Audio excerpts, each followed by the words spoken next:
août, de ce tocsin qui retentit dans les villes françaises et alerte la population, de ces millions de Français qui se mobilisent.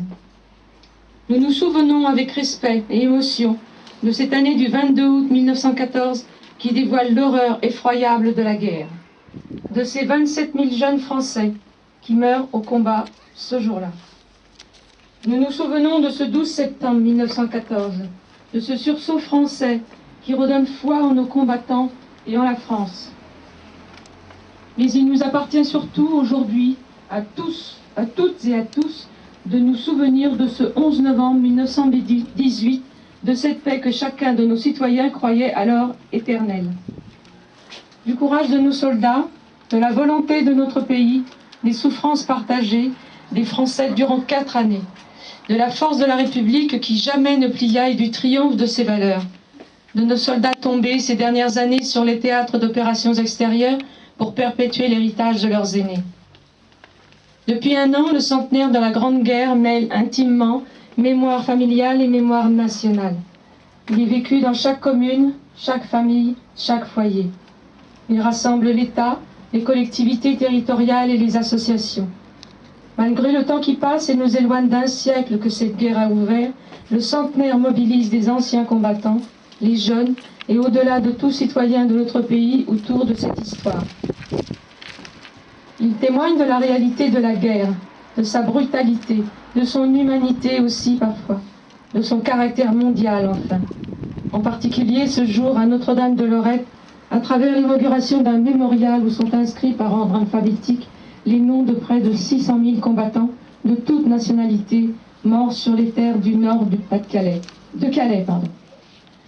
Ces 600 000 noms aujourd'hui gravés dans le marbre de l'histoire et dans la mémoire de l'humanité nous rappellent combien la mémoire de la Grande Guerre est une mémoire mondialisée et pacifiée.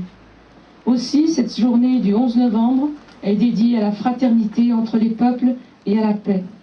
Elle invite à la réflexion que chacun d'entre nous doit conduire sur la nécessité de préserver la paix, de défendre les fondements de notre République et de l'Europe et de garantir la place de la France dans le monde. Kader Arif, secrétaire d'État auprès du ministre de la Défense, chargé des anciens combattants et de la mémoire.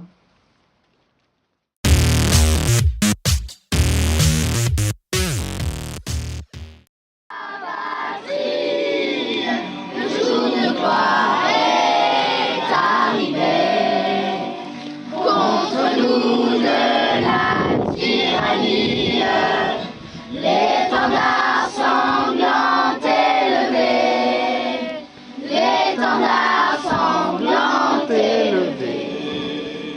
Entendez-vous dans les campagnes mugir ces féroces soldats qui viennent jusque dans vos bras, égorger vos fils et vos campagnes.